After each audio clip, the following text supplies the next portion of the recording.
I feel like the table is set that we have the potential for a sovereign debt crisis.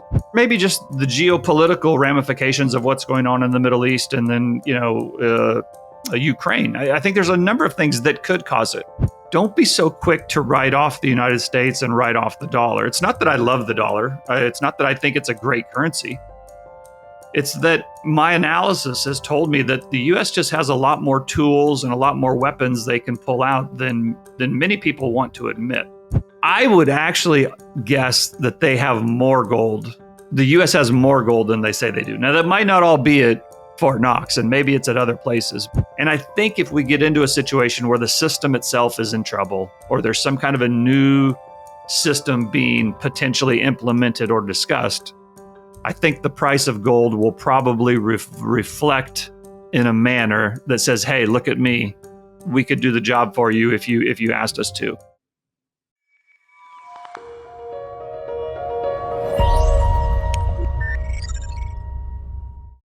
Hi everybody, Paul Buitink here for Reinvent Money, a podcast about money and power. Today back on the show after 3 years is Brent Johnson of Santiago Capital. He is the inventor of the Dollar Milkshake Theory that states that in the event of a debt crisis, the dollar will suck up all the liquidity at the expense of other currencies. How do Trump's policies and the current turmoil in the world affect this theory that the dollar will outperform other currencies? And what about recent boasting by European leaders that the euro could take center stage? I also want to talk about gold revaluation and the Genius Act and what could trigger a big next debt crisis. Hi, Brent. Good to see you again. Nice to see you as well. Yeah. So this week we have this huge NATO summit here in my home country, the Netherlands, and lots of European countries are forced to spend more on defense over the next few years, even though quite a few of them, especially the bigger southern economies like Spain, Italy, and France, they already have debt to GDP ratios of 100% plus. How do you look at the euro in this regard, and what do you advise your global customers when it comes to going long or not in the euro? Yeah, well, probably not surprisingly, my view has not changed a whole lot. I know for a lot of people, they think that what has happened so far this year has initiated a wholesale flow of funds leaving the US and now going to Europe. And I just think that is not necessarily totally wrong, but that's not what I'm doing with our capital. We're kind of keeping our same strategy. Our strategy to have most of our assets or, predominantly allocated into U.S. markets over the last 5 or 6 years has paid off very, very well. Obviously, this year, early on, there was some repatriation of capital from the United States back to the home countries. But the funny thing, and that is why a lot of people have now said this is a time to make a change. But the ironic thing is we saw that exact same thing in March of 2020, and we saw the exact same thing in September of 2008. So it's actually not that different than what typically happens, but we can talk about that in a little more detail if you want. But essentially, it's still a relative game. So it's not so much that there's any place that I like. It's not that I think the United States is in great shape. It's not that I think they're in a fantastic situation in which to continue to remain at the top of the global pyramid. But I just can't find any place else that I think can challenge them in that role for a number of reasons. And as a result, as I look to allocate assets and I consider both the positives and the negatives, I just think the United States still comes out ahead overall. And as a result, we're still allocating to the United States predominantly. So what do you make of Christine Lagarde's statements then that she believes that the geopolitical landscape could open the door for the euro to play a greater international role? Well, quite honestly, I think it's ridiculous. Now, is it possible? Of course, anything is possible. But I have a hard time understanding how when there's a war on Europe's borders, there's another conflict not too far away from Europe. Both of these conflicts have seen refugees flow into Europe, which has caused Europe to have to spend more money to take care of the refugees. And then when I think that these countries whose economies are not doing fantastic are now going to have to spend upwards of 5% of GDP on NATO commitments. Well, at least that's what Trump is asking them to do. I don't see how they do that and keep a strong currency. Now, is it possible? Certainly it's possible. Anything is possible, but I think it's very unlikely. I think it's probably more likely than not that Europe would have to go back to easy monetary policy. They've already cut interest rates much more than the United States. And I think they would have to, do some kind of interest rate caps or QE or some kind of monetary policy to facilitate, these countries running even further bigger budget deficits.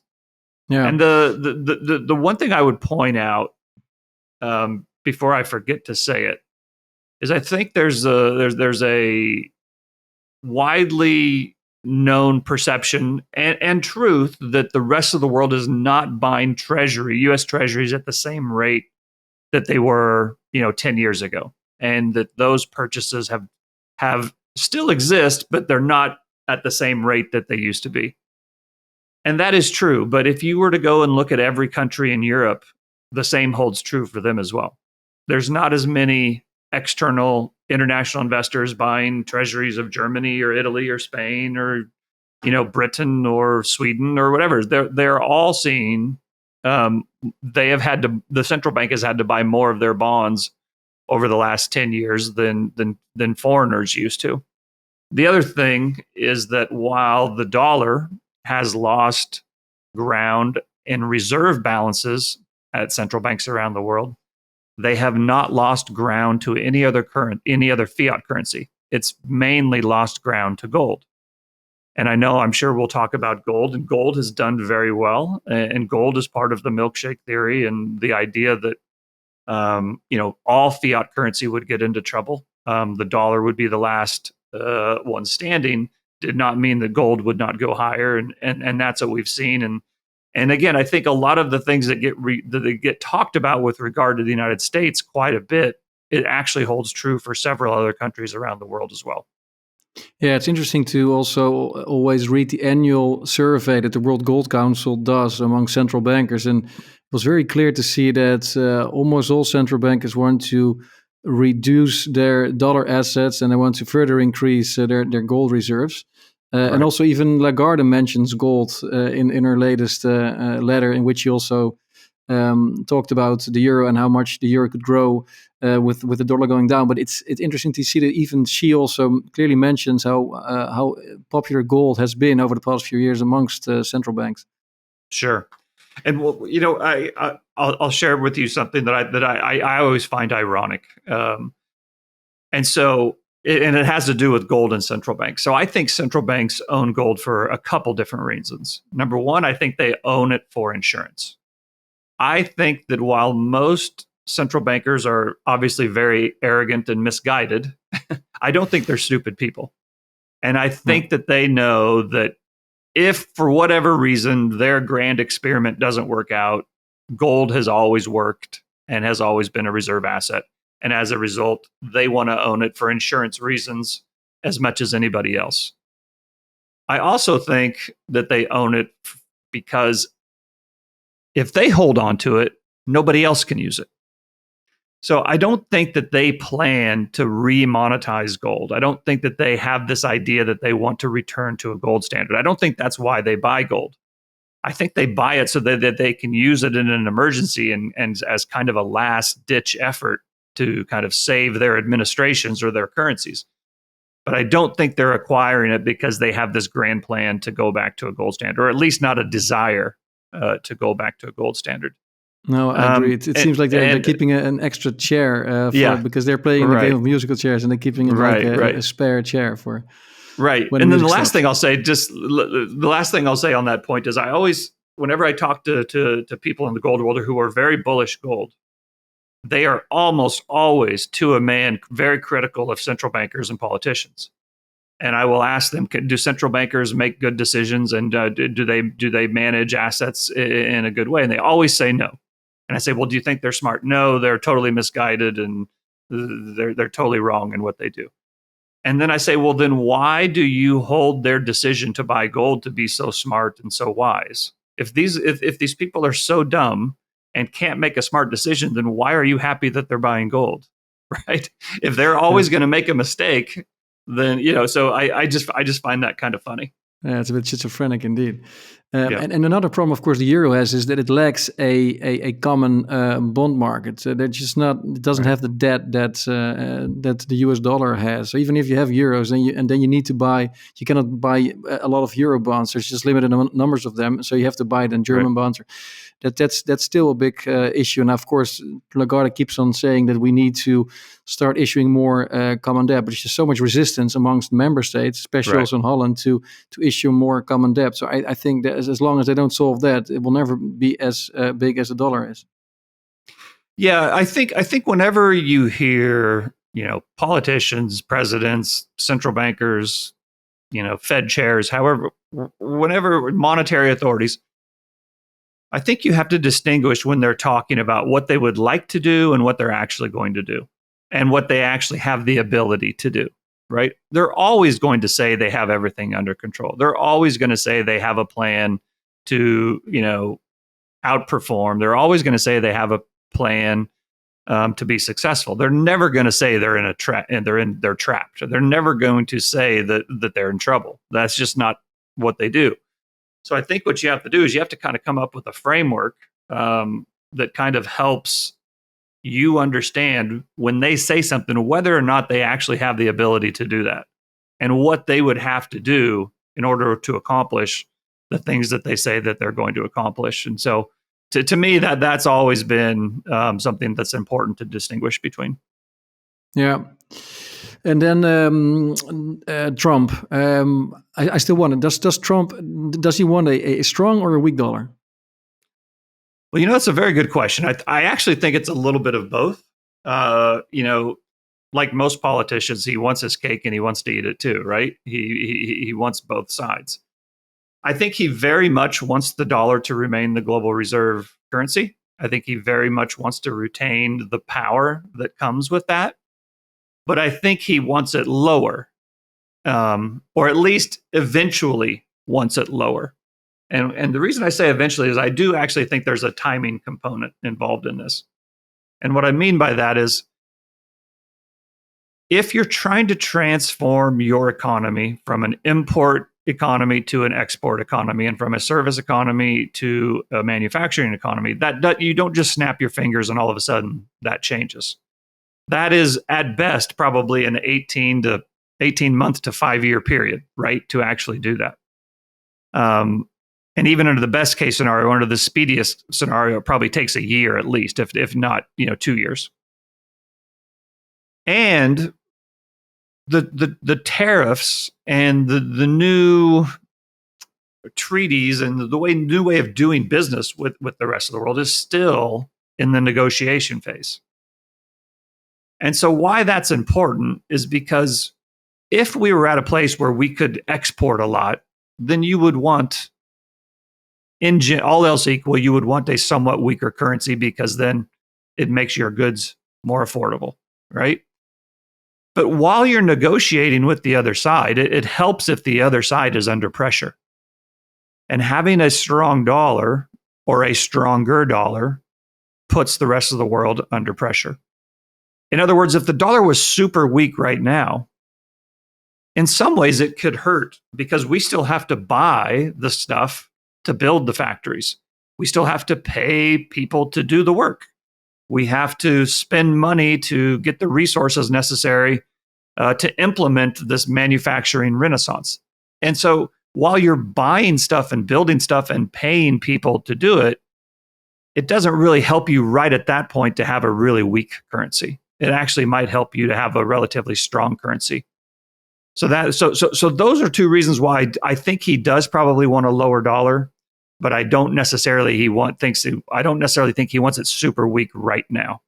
Yeah, because this year it went down 10% DXY. So that's right. And I think the reason that it's gone down is largely all of this. I think it largely went down because people think Trump wants it lower.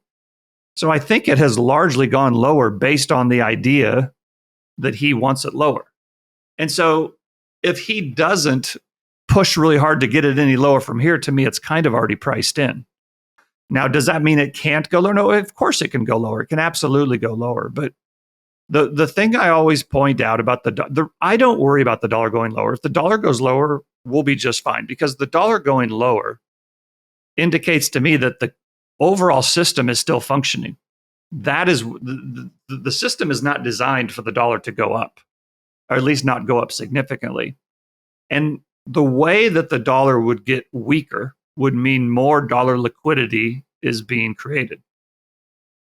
Dollar liquidity is created by creating new dollar-based credit or loaning new dollars into existence. So while in the short term it provides relief, it probably pushes the price down as it provides liquidity, all of that debt actually creates medium and long-term demand that eventually comes back when that debt has to get serviced and repaid.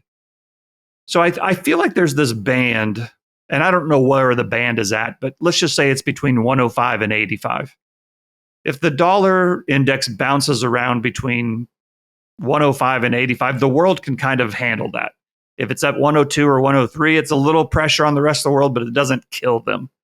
If it's at 88 or 89, in many ways that's helpful because there's more dollar liquidity. But under that scenario, that means the other currencies are really strong. It means the euro is very strong. It means the yen's very strong. And so those export economies would then start to struggle. Now, I think if it went below 85, then the euro gets too strong and it starts to hurt Europe. If the dollar goes above 105, then the euro's too weak. It starts to hurt Europe.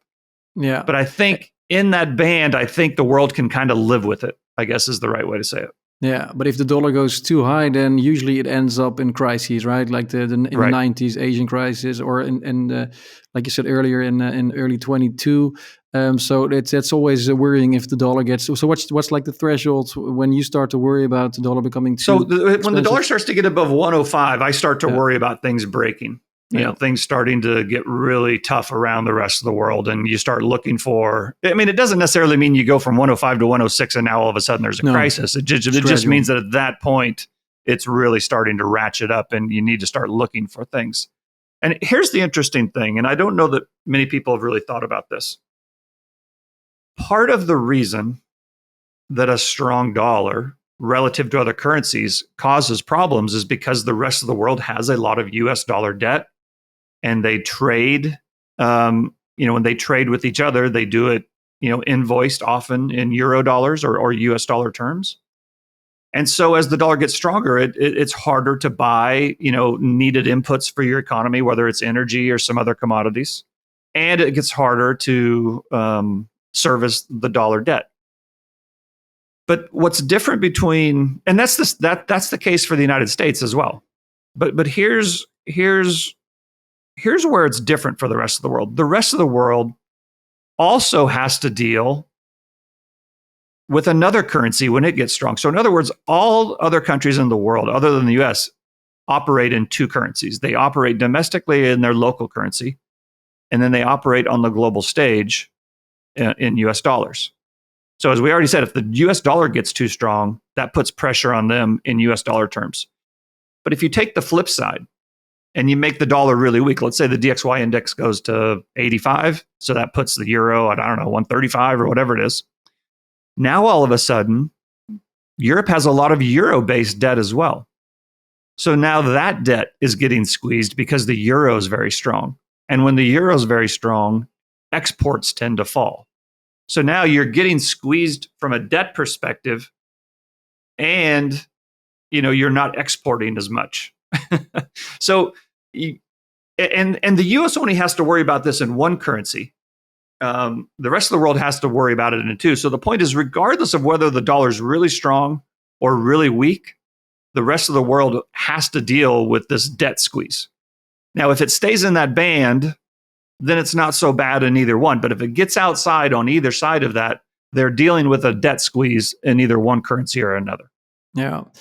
Interesting. And do you think Trump and his team are aware of the milkshake theory? And because if it plays out and the dollar gets too expensive, then it's actually not a good thing in the long run for the US. So Trump may not be a supporter of your theory.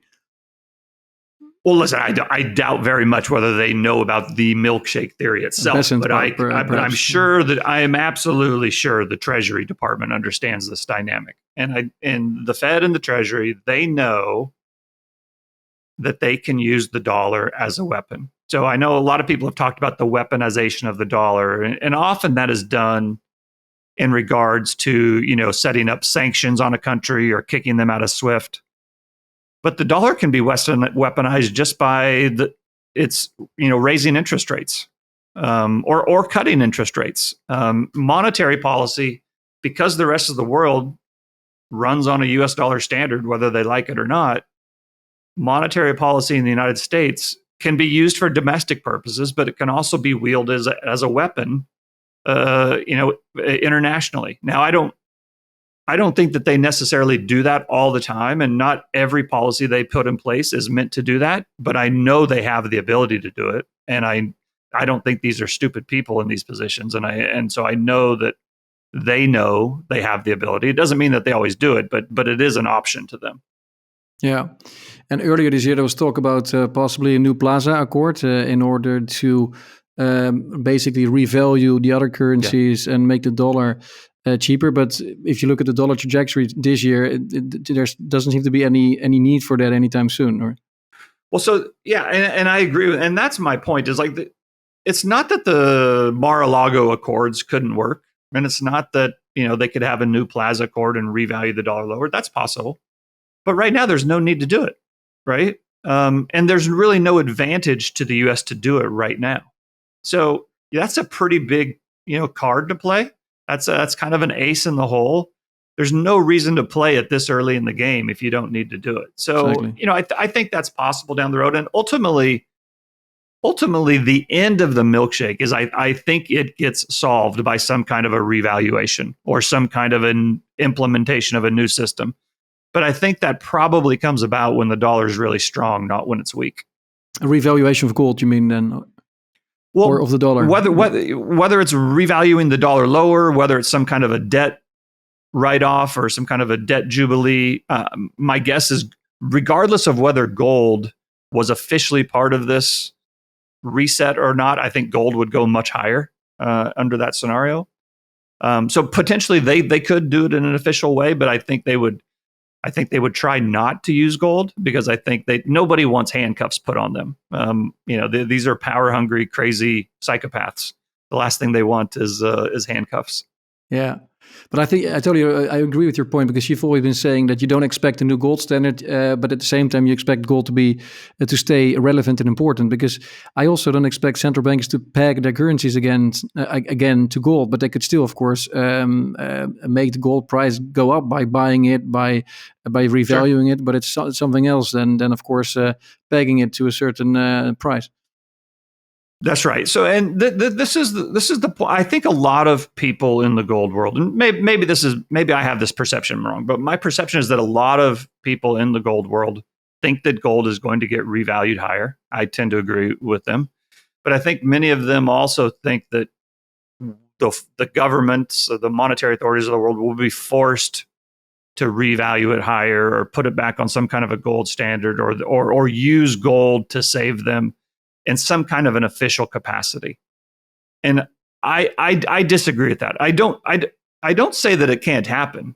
I understand exactly how it could happen. It's just not my base case. But that's also okay. Like I don't think gold investors need the government to officially revalue gold higher for gold to go higher. I mean, they haven't revalued it higher in the last 2 years, and it's doubled. Right. So exactly. To me, there's no need for the government to do anything for the gold price to go higher. The gold price can go higher all on its own.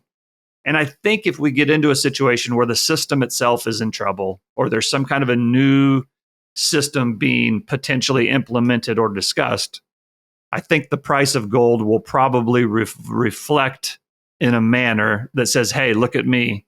We could do the job for you if you asked us to. In other words, I think the private market will decide that gold is a good solution, even if the government doesn't. Yeah. And in one of your videos on your own channel, on the Milkshake channel, you explained how a gold revaluation would work, and you argue that it's quite difficult. It's for the Treasury, it's easy to do, but you need the Fed to cooperate, and you need Congress. And in that sense, maybe it's not so logical for the Fed to agree, because if we would revalue gold, let's say to current prices, then the Treasury would have like a windfall amount of 800 billion or so to spend, which could lead to more inflation, something the Fed wouldn't like to see. So Fed could say no. But isn't there also perhaps an intermediate step where they could agree on revaluing to, let's say, 1,000 an ounce? I mean, still much less than current market prices, but at least much more than the ridiculous $42 per ounce it's currently valued at. Isn't there like a middle ground that they could achieve, giving the Treasury more money, but at the same time keeping inflation in check, possibly? I think, to your point, yes, there is a middle stage that they could do. I don't think they will do that, and I'll tell you why. Because I think they've worked for 50 years to get gold out of the monetary system. I think the last thing they want to do is start to bring it back in, even if it's in a very limited case. Because if they bring it back in at an even even an extremely limited case, it shows that it can be done. Yeah, and it showed, right? It's a very big signal. And so it's my opinion, if they are ever going to do this, they shouldn't revalue gold a little bit. They should revalue gold a lot. Or I should say, I think that they would revalue gold a lot. I actually don't want the government to go back to a gold standard. I would prefer, well, it's not that I don't want them to, it's just that I would prefer the market decides. In other words, I don't want the chairman of the Federal Reserve or the Treasury telling me how much gold is worth. I would much rather have the market tell me how much gold is worth. But to your original question, there is a mechanism and there is a process in place where gold can be revalued higher.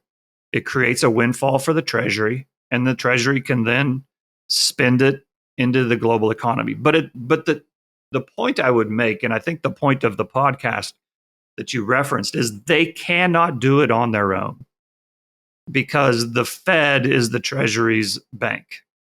And while for the most part the Treasury or the Fed probably would go along with it, they don't have to go along with it. And the point of that whole podcast was to show the ways that it could potentially resist doing it. And in fact, there's been several episodes throughout history where the Fed did not act in the way that either the president or the Treasury wanted. And the Fed's record in those scenarios is pretty good. Yeah, but people should listen to that podcast. Yeah. It's fascinating, and also, of course, we know that Powell has been quite independent lately, and not bowing to Trump. I'm not. When does his term end again? I think it's a year from now. I think it's like next March.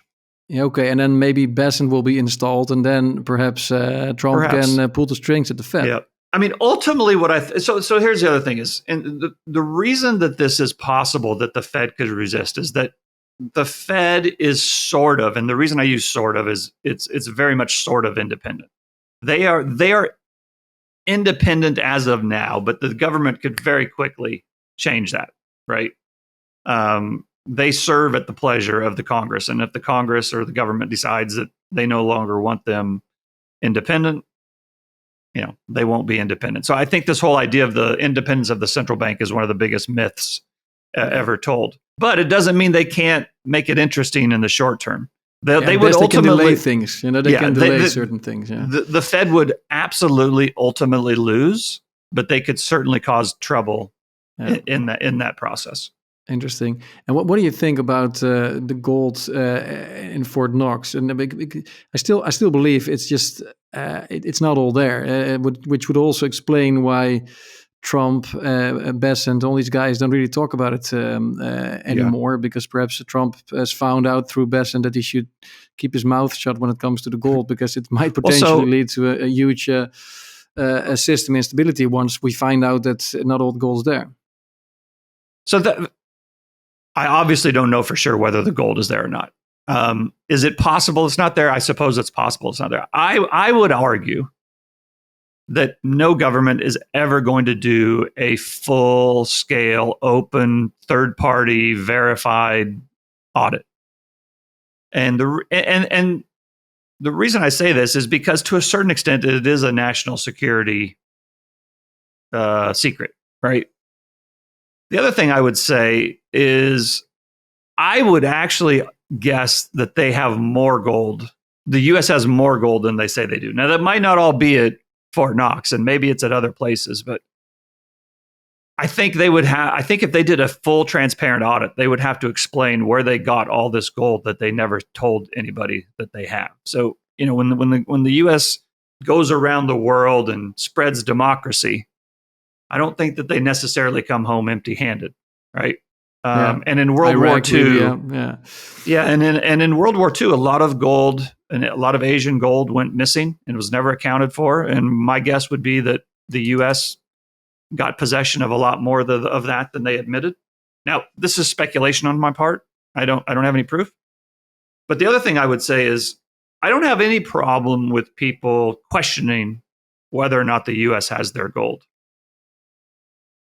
But I do have a problem if somebody says, well, the U.S. probably doesn't have their gold. They haven't done an audit in 50 years. And then they simultaneously say, and Russia and China have been buying a lot of it. Because we haven't seen a Chinese audit either. We haven't seen a Russian audit, right? And we think they're buying gold, and I believe that they are, but we don't know how much they have. And so I always find it kind of interesting that people are totally willing to accept that China and Russia have a lot more gold than they say they do, but they're not willing to accept that the U.S. even has as much as they say they do. As far as I can tell, nobody has provided a fully transparent audit, whether it's the United States, Russia, or China. Interesting point. Yeah, so perhaps Fort Knox is much fuller than we think. So yeah, who knows? Nice take. Who knows? What do you think of stablecoins and what's their role in the milkshake theory? Because it seems Best especially is really trying to promote them and sees them as a nice venue to absorb more treasuries. How do you look at that? Well, I think it's just another vehicle that will have demand for U.S. assets, specifically U.S. Treasuries, because 99% of the stablecoins in the world are U.S. dollar stablecoins, and that fact right there should tell everybody what the market is demanding. Because when somebody issues a stablecoin, they don't just decide on their own, we're going to issue it in this currency, and then everybody has to come accept it. The reason 99% are offered in US dollar terms is because that's what the market has demanded. And these private companies have tried to meet that demand, right? And so in my mind, the digital assets, Tether, other stable coins, they haven't threatened the dollar in any way. If anything, they have strengthened its place as the global reserve currency. Now, I totally agree. What I think is pretty interesting about stablecoins is it is a potentially a parallel system to the US dollar system, also denominated in US dollars, that the US, let's just say government for lack of a better word, whether it's the Fed or the Treasury or whoever it is, whatever authority has jurisdiction over that, it would potentially allow them to have more control and more transparency over that system than they do of the eurodollar system. I mean, if you think about what happened with LIBOR versus SOFR over the last 4 or 5 years, that was a process via which the Fed wanted to get the setting of interest rates out of the hand of London and the eurodollar market and get it back under their control. And so that's partly what SOFR was all about, the rejection of LIBOR and the adoption of SOFR. I think that could also be possible. A possible reason that they are supporting these stable coins, because remember earlier how I said the U.S. has the ability to weaponize the U.S. dollar. They could weaponize. So if they had another system that they had more control over, they could say, hey, the rest of the world, you still have access to dollars via our stable coins, but we are no longer going to process the transactions of the eurodollar market, or we are no longer going to support the actions of the eurodollar market, or we are going to work to get more transparency in that market. And so to me, it's just another way that and this is why I say to people that don't be so quick to write off the United States and write off the dollar. It's not that I love the dollar. It's not that I think it's a great currency. It's that my analysis has told me that the U.S. just has a lot more tools and a lot more weapons they can pull out than many people want to admit.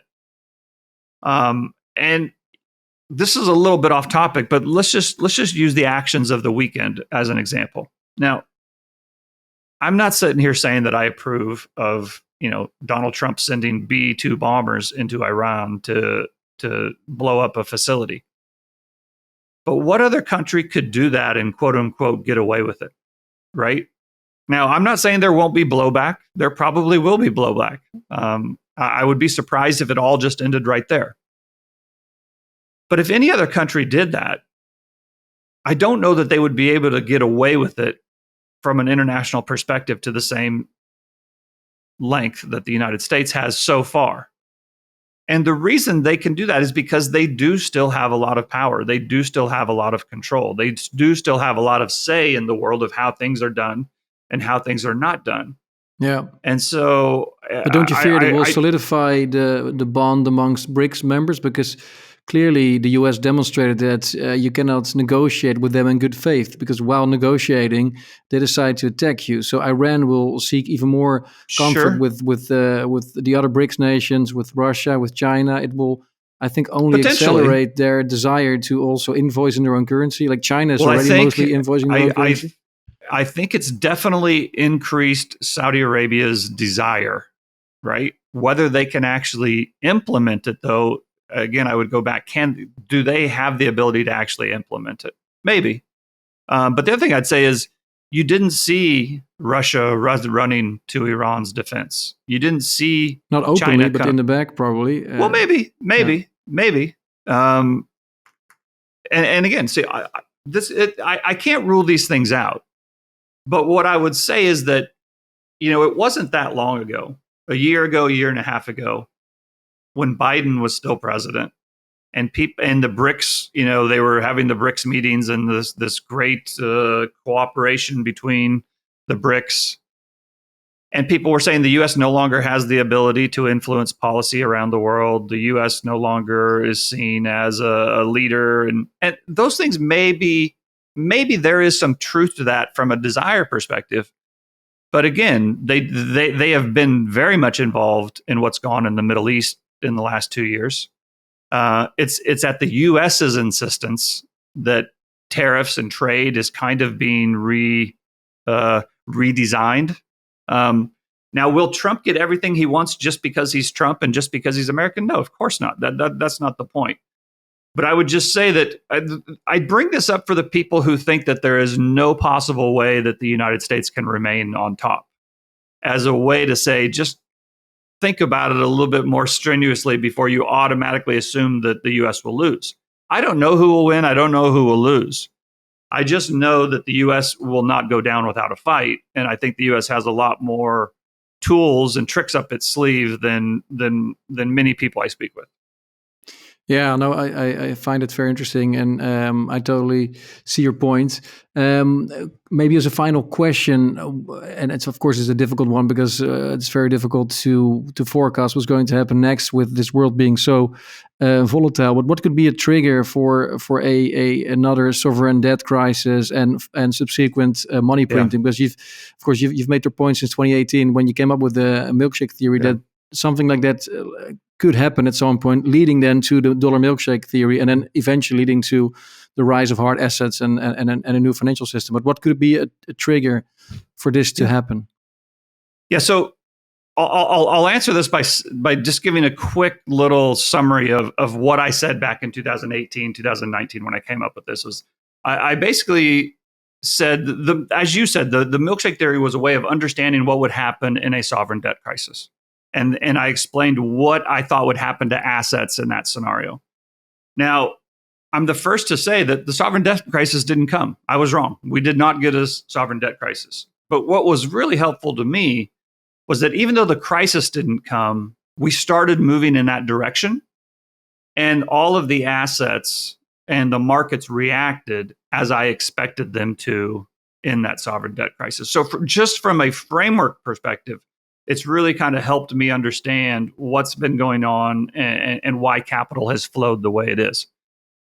And I said at the time, we didn't know for sure whether a sovereign debt crisis would come. We just knew the table was set perfectly for one, that a disaster could really happen if a sovereign debt crisis did emerge because of whatever catalyst came. Okay, so now we fast forward and we're kind of in the same place. We know, I feel like the table is set that we have the potential for a sovereign debt crisis. I think that has been more accepted, especially potentially from the US, as we continue to run these big budget deficits and have interest rates go higher.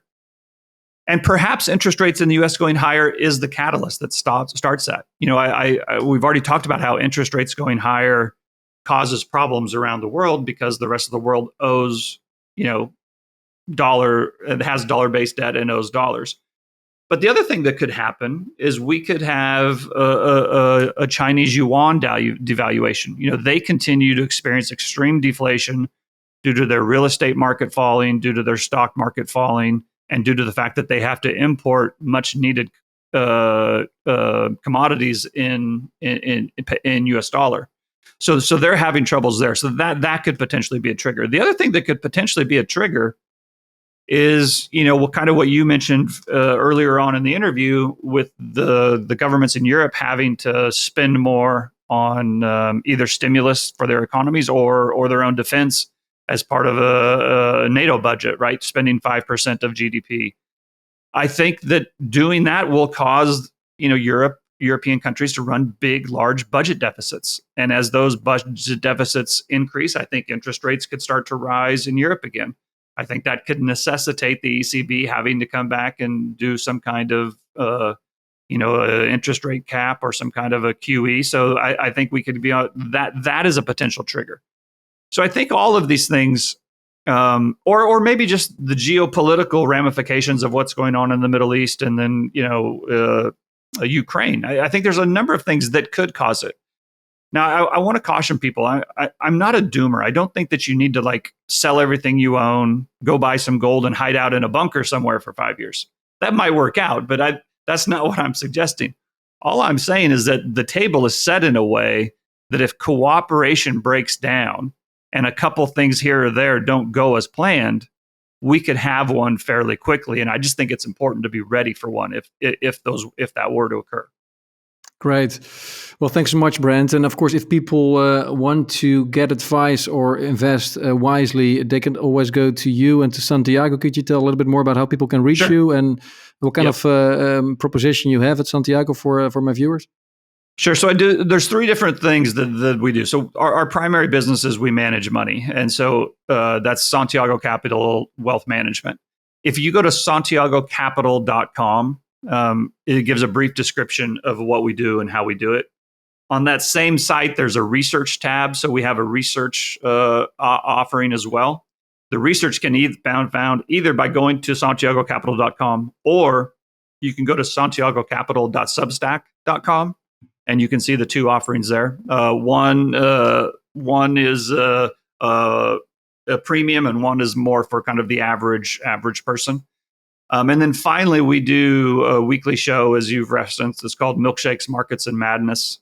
You can find that on YouTube, and it's really, I'll talk about something that I see going on in the market that I think is interesting, and we always kind of do it through the lens of my framework, which has kind of become known as the Dollar Milkshake. But we don't just talk about the dollar. And the other thing I should say is, for anybody, I want to make sure that for anybody who has heard of the Dollar Milkshake and knows that it comes from me, the Dollar Milkshake does not recommend that you just sit in dollars. In fact, it doesn't recommend that at all. It's just that understanding what the dollar will do helps understanding what other assets and what other markets will do. So we use the dollar more as a weather vane or an indicator or a temperature gauge to help us understand what's going on in the other markets that we invest in. Yeah, a bit like gold in that sense. Right, exactly. Yeah. Well, thanks a lot, Brent. Definitely, we should do it again in 3 years, maybe sooner. Thanks for having me back. Yeah, and I'll put all the links in the show notes, and I would definitely advise my viewers to also watch your podcast. I've learned a lot from it. Thanks so much. All right, great. Thanks. Good luck. Thanks. Bye.